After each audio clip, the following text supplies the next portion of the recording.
Hello friends, hope you all are fine.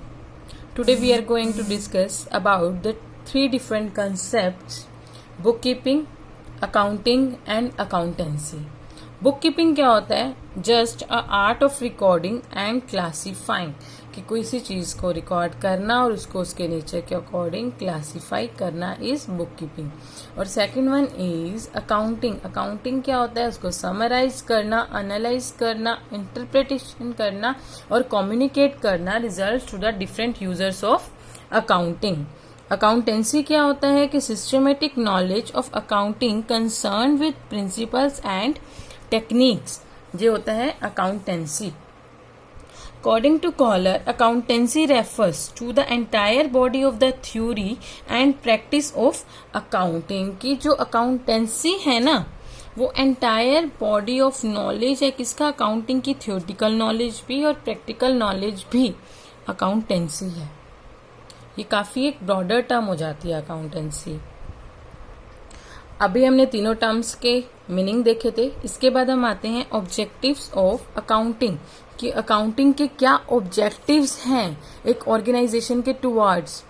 First one is to keep systematic record of business transaction. Business transaction का एक systematic record बना के रखना, एक record maintain करना. To calculate profit and loss. Profit and loss, organisation में loss हो रहा है, प्रॉफिट हो रहा है, ये सब चेक करना. To know the exact reason leading to net profit और नेट लॉस. क्या एग्जैक्ट रीजन है कि नेट प्रॉफिट हो रहा है, नेट लॉस हो रहा है. To ascertain the financial position of the business. Financial position क्या है बिजनेस की, उसको भी असरटेन करना. To ascertain the progress of the business. Business कितना प्रोग्रेस कर रहा है, कि फर्स्ट ईयर में उसके क्या प्रॉफिट थे, सेकंड में कितने बढ़े, थर्ड में कितने गए, ये सब उसमें आएगा.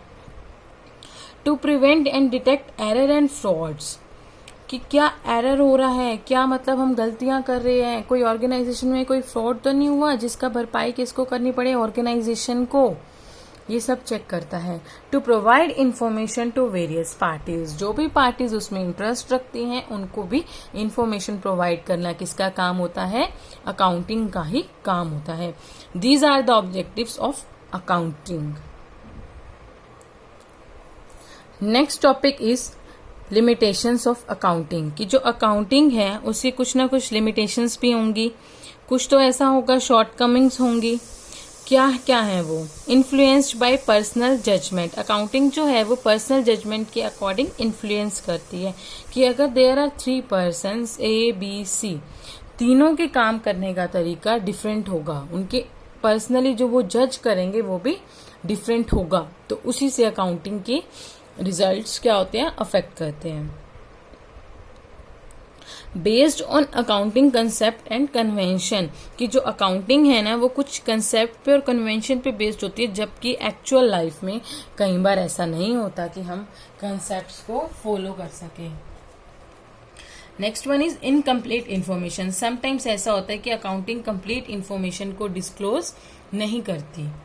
Next is omission of qualitative information, कि जो क्वालिटेटिव इन्फॉर्मेशन है उसका तो कहीं पे नाम ही नहीं है, क्योंकि हम सिर्फ फाइनेंशियल टर्म्स वाली ही कंसीडर करेंगे इसमें. बेस्ड ऑन हिस्टोरिकल कोस्ट, कि जो स्टार्टिंग में हमने कोस्ट लेकर चले, हिस्टोरिकल कोस्ट मतलब जो स्टार्टिंग से चलती आ रही है उसी के बेसिस पे बेस्ड होता है. इसमें ये नहीं होता कि आज उसका मार्केट प्राइस क्या है, मार्केट वैल्यू के अकॉर्डिंग कुछ भी चेंज हो. Affected by window dressing. Window dressing भी अफेक्ट करती है, कि हम मैनिपुलेट कर सकते हैं अकाउंटिंग की इंफॉर्मेशन को. Next one is unsuitable for forecasting. Forecast करने के लिए अनसुटेबल होती है, क्योंकि हम हिस्टोरिकल कोस्ट लेके चल रहे हैं, मैनिपुलेशन भी हो रहा है, तो हम ये नहीं पता लगा सकते कि इन फ्यूचर क्या होने वाला है. अभी हमने जैसे लिमिटेशंस देखी, अब हम देखते हैं कि एडवांटेजेस क्या हैं, यूज क्या हैं अकाउंटिंग के. First one is helpful in management of business. Business को मैनेज करने में हेल्प करता है. कैसे? Helpful in planning, helpful in decision making, helpful in controlling, कि क्या हमारे को प्लान्स बनाने हैं, क्या ऑब्जेक्टिव्स हैं ऑर्गेनाइजेशन के, फिर कैसे उसके रिगार्डिंग डिसीजंस लेने हैं और कैसे कंट्रोल करना है. Second one is provides complete and systematic record. कैसे कंप्लीट और सिस्टमैटिक रिकॉर्ड को मेंटेन करना है. Information regarding profit and loss की इंफॉर्मेशन देता है। Information regarding financial position, organisation की फाइनेंशियल पोजीशन के बारे में इंफॉर्मेशन देता है।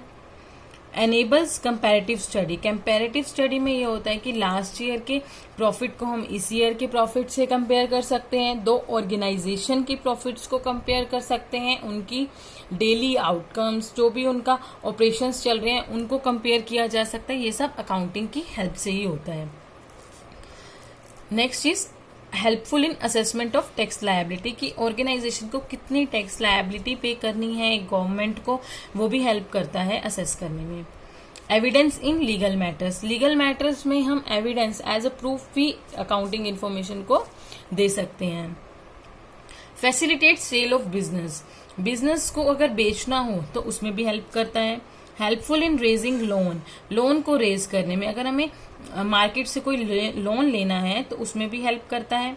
Helpful in partnership accounts, partnership accounts में भी हेल्प करता है। Helpful in prevention and detection of error and frauds, error and frauds में जो भी डिटेक्शन हो रहा है उनको प्रिवेंट करना, कि कोई ऑर्गेनाइजेशन में कोई एरर ना हो रहा हो, कोई फ्रॉड ना कंडक्ट हो रहा हो, वो सब काम किसका होता है, अकाउंटिंग का होता है। This is our topic,